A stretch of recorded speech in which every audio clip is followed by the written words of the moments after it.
안녕하십니까. 아창봉의 주식 클래스 주관정씨입니다. 오늘 좀 화면이 좀 화사하게 바뀌었나요? 자, 오늘은 미국 증시가 많이 좀 올랐죠. 나스닥도 많이 올랐습니다. 아마 많은 분들이 좀 기대감이 좀 큰 것 같아요. 클 수 있어요. 저는 좀 커도 된다고 보고 있는데 지금 보면 이제 화면이 뭐 다우가 한 800포인트, 나스닥이 한 375포인트 이렇게 마감을 했고, 또 우리 장 지난주 월요일 금요일 증시도 사실 나스닥이 한 우리 코스닥이 한 750포인트까지 5% 이상 올라줬습니다. 그리고 이제 다우 코스피는 많이 오르지 않았죠. 많이 오르지 않았는데 자꾸 의자가 내려가요. 네. 자, 오늘 주간 증시는 이제 이런 걸 가지고 한번 시작해 보도록 하겠습니다. 그래서 오늘 제목을 이렇게 적어봤어요. 데스켓 바운스냐, 데스켓 바운스냐, 그러니까 기술적 반등이냐 그 이하이고, 나스닥 5% 반등, 바닥 확인하는 증시 이렇게 이야기해봤는데 자꾸 의자가 내려가네요. 네. 자, 요걸 가지고 한번 우리 이번 주 이야기를 풀어보도록 하겠습니다. 자, 다시 미국으로 잠깐 가볼까요? 뭐 어떻게 보게 되니까 참 이게 3%가 올해 처음 같은데요, 여러분들.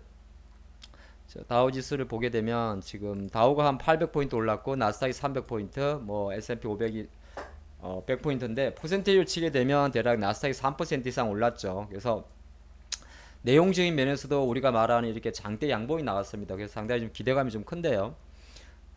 다시 기술적 분석으로 한번 미국 차트를 보고 오겠습니다. 보고 오면 나스닥 차트가 지금 이렇게 생겼습니다. 이렇게 생겼는데 지금 조금 한번 봐볼까요? 네, 봐보시죠. 이게 봤더니 예, 거래량 실어가지고 한 4% 반등이 되게 힘이 좋고요. 주간으로 봤더니 주간 기준으로 대략 여기 보시면 한 5% 정도가 올랐습니다. 그러니까 우리가 말하는 주봉 양봉이 나온 거죠. 물론 한 가지 조금 깨림직한 것은 거래량 증가가 조금 없어서 약간 기술적 반등이다 이렇게 평가할 수는 있어요. 하지만은 코스닥이었습니까? 이게 나스닥 차트인데 똑같은 내용입니다. 주간 기준 놓고 보면 거래량이 조금 증가되지 않았지만은 어쨌든 간에 급락은 좀 징계된 분위기인데 제가 보니까 5%로 적어둔 건 뭐냐 하면 보통 이제 지수 대비해서 최소 5% 정도가 올라오게 되면 저게 좀 저점인가 이렇게 볼 수가 있죠. 그래서 나스닥 관점에서도 한 11,000포인트 정도를 중심으로 잡고 대략 11,000포인트 중심으로 잡고 여기서 5% 정도를 계산하게 되면 11,500이라는 자리가 나옵니다. 그러면 나스닥이 11,500포인트 정도가 되게 되면 어느 정도 약간 뭐 저점 대비해서 일정 부분 의미가 있지 않나 이렇게 볼 수가 있지 않겠습니까? 그 관점을 한번 본 겁니다. 다시 한번 계산해 볼까요? 예, 11,550포인트라는 숫자가 나오는데 대략 뭐 11,000포인트 정도 올라가게 되면 기술적으로 조금 의미 있게 반등했구나 이렇게 볼 수 있고 다우도 마찬가지입니다. 예, 다우도 뭐 주간 기준으로 이렇게 그러니까 미국 증시가 지난주에 우리 장은 좀 약했지만은 계속 좀 저점을 높이고 있었죠. 이 부분이 우리 장이 그렇게 떨어지는 상황에서도 어떻게 보게 되면 반대 매매 이슈 때문에 좀 많이 떨어졌었는데 그런 관점에서도 조금 기대해 볼 수가 있었고요. 사실 투자자별 동향에서 이렇게 개인 투자분들이 주식을 많이 털리는 날이 생각보다 많지는 않아요. 그래서 코스피도 이틀 연속 1조 3천억 정도가 나왔습니다. 3천 정도 나왔고 그걸 이제 기관들이 좀 받아냈는데 코스피보다 조금 심했던 게 코스닥이죠. 뭐 지난주 금요일은 아마 역대 5천억 정도면은 정말 안타깝게도 많은 물량이 털렸다 그리 볼 수 있습니다. 그래서 미국이 좀 많이 오른 데는 사실 특별한 건 없었다면 없었고 기술적 반등이었는데 일단은 다른 거 좀 보겠습니다. 환율 이야기인데 지금 환율을 보게 되면 뭐 가장 좀 중요한 게 이제 영국의 뭐 파운드가 될 것 같은데 일단 지금은 크게 변동성은 없어요. 1.269달러 정도 되고 있고 유로화 같은 경우가 나옵니까? 지금 유로 파운드니까 유로화가 여기는 표시가 안 되나요? 예, 이걸로 보면은 조금 안 보이겠네. 예, 유로화가 유로엔 여기 있네. 유로 달러.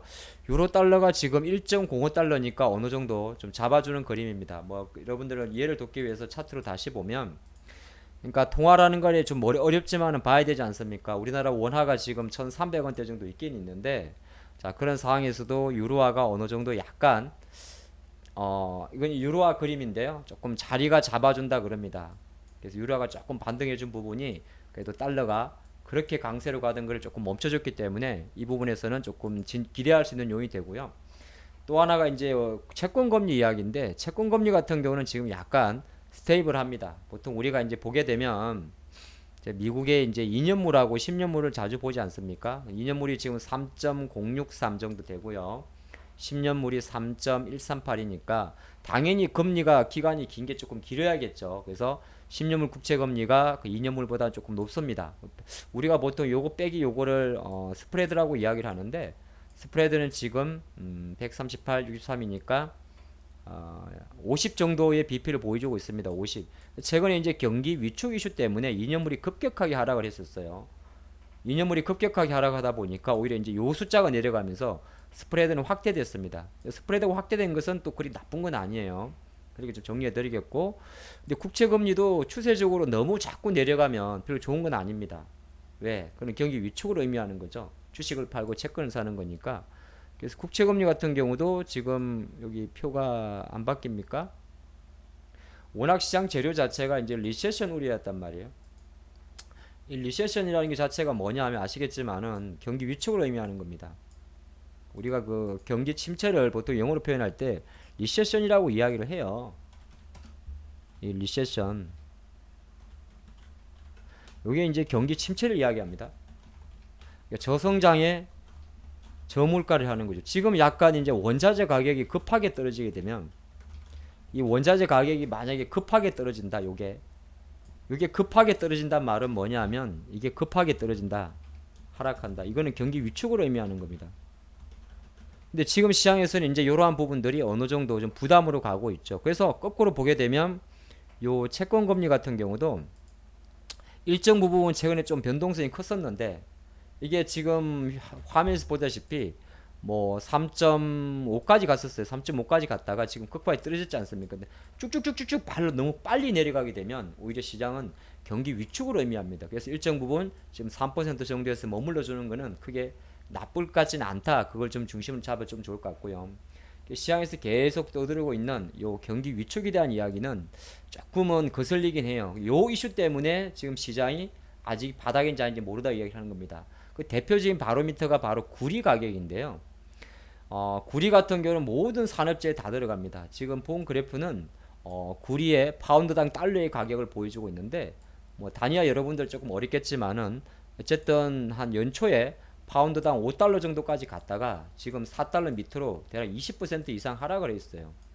자, 구리 가격이 하락했단 말은 한편으로는 뭐 원자재 비철금속의 가격이 하락했다 이렇게 볼 수 있는데, 다른 한편으로 구리는 뭐 건설에도 들어가고 전선에도 들어가고 전자기기에도 다 들어가죠. 그러다 보니까 구리가 너무 급격하게 떨어지게 되면 오히려 거꾸로 경기 위축을 시사하는 겁니다. 이런 관점에서는 조금 안 좋은 내용이 있죠.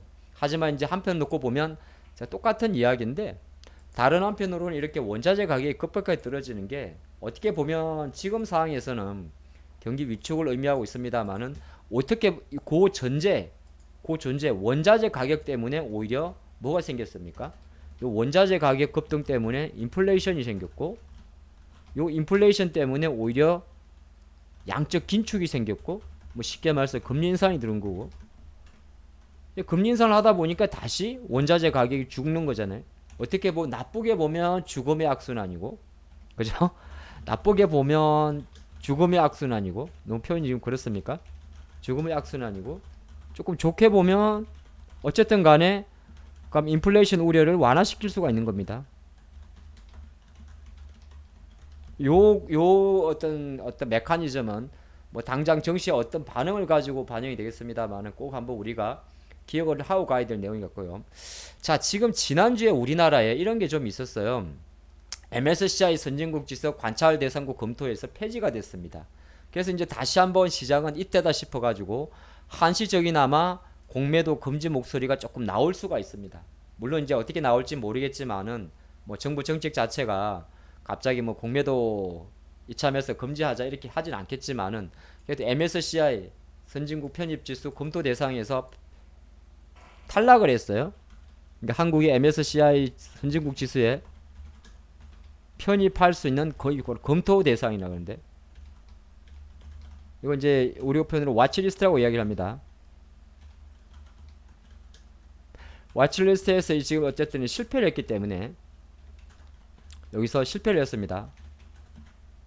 실패를 했기 때문에 오히려 거꾸로 보게 되면 제가 생각할 땐 그렇습니다. 만약에 정부에서 어느 정도 우리나라 정치에 좀 관심이 있으시다면 일시나마 뭐 한 3개월이라도 또 공매도 금지 목소리가 나올 수 있지 않을까, 우리의 바람도 좀 있을 수 있고, 뭐 이게 된다 그러면 아무래도 외국인들이 워낙 주식을 많이 팔았잖아요. 그렇죠? 외국인들이 주식을 어마무시하게 팔았습니다. 어마무시하게 팔았는데 뭐 이렇게 보면 다 시퍼렇게 나오지 않습니까? 이 데이터를 본다고 그래도 정말 많이 팔았어요. 많이 팔아가지고 오히려 이러한 부분이 조금 완화될 수 있는 가능성을 열어둔다 보는 것도 나쁠 것 같지는 않습니다. 물론 이제 저게 무조건 또 외국인 매도로 이어지지는 않겠지만은, 그쵸? 외국인 매도로 이어지지는 않겠죠. 근데 제가 지난주 데이터까지 모아놨는데 이 한번 보시면 지난해 외국인이 대략 24조 원을 코스피에서 팔았어요. 아니다. 2020년도에 24조 원을 팔았고, 24조 원 2020년도에, 작년도에도 24조 원 정도를 팔았습니다. 그러니까 2년 동안 한 50조 원을 팔았어요. 그리고 올해 접어들어서 지금까지 누계를 해놨는데 지금 현재까지 16조 원을 팔았습니다. 그럼 대략적으로 뭐 한 70조 원 판 거죠. 70조 원 어마무시하게 판 겁니다. 그래서 지금도 계속 매도 추세에 있지 않습니까? 6월 달에도 지금 5조 원을 팔았고, 뭐 4월 달에 4조 9천, 이는 코스피만 보여드리는 겁니다. 이런 관점에서 볼 때는 이런 재료 자체가 조금이나마 일말에 좀 기대감이 있지 않을까, 요거 한번 짚어보고 싶었고, 근데 가스 요금은 다음 달에 좀 올린다 그러네요. 요거 가지고 이제 아이디어를 얻는 게 뭐냐면, 전기 가격 인상 이런 거 이야기 자체는 어떻게 보게 되면, 뭐 전기 가격 인상, 자 내달 가스 전기요금 동시 인상, 그럼 한국전력이라는 기업에 대해서 주가도 좀 볼 수는 있긴 있습니다만은, 만약 이런 아이디어에서는 첫 번째는 블랙아웃 이야기도 좀 해볼 필요가 있습니다. 우리가 보통 이제 전력난을 이야기하는 거죠. 그래서 주식으로 치게 되면 만약에 스마트 그리드 관련주 아니면은 이제 뭐 전력난 관련주, 우리 표현은 전력난 관련주, 아니면은 그냥 전력 관련주, 뭐 송배전 관련주가 되는 거죠. 여기에는 이제 뭐 LS 일렉트릭, 핸들 일렉트릭 이런 기업들이 좀 있을, 일진전기 이런 기업들이 있습니다. 그렇죠? 요런 게 또 있을 수, 또 하나가 이제 전기 요금 인상한다는 말은 뭐죠? 어떻게 보게 되면 그 원재료 가격이 많이 오른 거니까 여전히 뭐 LNG 관련주들, 그리고 이제 일부지만은 뭐 원전이나 신재생 관련주 장이 많이 빠졌으니까 아주 미미하지만은 뭐 원전이나 뭐 풍력이나 뭐 신재생 쪽으로도 일단 기술적 반등에 따른 레포트를 좀 나올 수가 있습니다. 요걸 한번 좀 보고 싶어서 요 기사 하나만 잠깐 준비해 봤는데, 뭐 종목들이야 사실 뭐 많이 움직이겠죠. 뭐 예를 들어서 좀 많이 빠진 종목 중에서 우리가 괜찮다고 하는 주식 중에 하나서 이런 것들이 좀 있어요. 뭐 전력 관련하면 생각나는 게 이제 LS 일렉트릭이 있을 거고요. 그죠? LS 그룹들이 이제 요런 그룹들이 좀 속하고 53,000원 정도 하고 있는데 조금씩 자리 잡히는 모습이 될 수가 있고, 뭐 현대 일렉트릭도 마찬가지입니다. 현대 일렉트릭 같은 경우도 현대 일렉이죠. 예, 현대 일렉. 요런 관련주들도 지금 어느 정도 반등을 조금 모색하는 그런 모습이기 때문에 참조하시면 좋을 것 같고, 스마트 그리드 그러면은 또 기타 아까 원전 같은 경우는 원전 말고 일단 풍력 쪽에서는 태양광 쪽에서 현대에너지솔루션의 그림 자체가 조금 괜찮은데, 만약에 이런 주식도 이런 차트 만약에 가격을 이탈하게 되면 일단 비중 축소해야 되고, 지지대는 지금 대부분 주식들이 많이 빠져있기 때문에, 많이 빠져있다 올라가는 거기 때문에 급하게 사지 마시고 항상 주식을 볼 때는 최근 저점에 대한 어떤 신뢰성 또는 그게 만약에 깨지게 되면 비중을 다시 든다는 생각을 하고 보는 것도 나쁠 것 같지 않습니다. 주식은 그냥 간단히 좀 봐드리겠고요. 자, 다음 주 전략을 봤더니 다음 주는 일정 자체가 이렇게 좀 선해요. 그렇게 6월 마지막이고 이제 월이다 보니까 지금 화면에 보시면 여기 나오죠. 뭐 주식시장에 크게 영향을 미칠 수는 없습니다. 내고제 주문이 있고 한데 그게 중요하지 않고요. 화요일도 뭐 그렇게 일정 중요하지 않습니다. 이건 뭐 가볍게 보셔도 될 것 같아요. 뭐 수요일도 소비자 심리 지수니까 별로 중요할 게 없어요. 이제 목요일 정도 가게 되면 이제 PC 디플레이트라는 게 발표되는데, 요게 이제 물가 관련된 지표니까 목요일 날 어느 정도 뭐 높게 나오면 나쁜 거죠. 이런 거 하나 있고, 중국 지표 같은 경우는 사실 중국은 어차피 지표가 죽었다가 조금씩 탈하다는 지표예요. 그래서 이 지표도 보니까 어디 갔어요?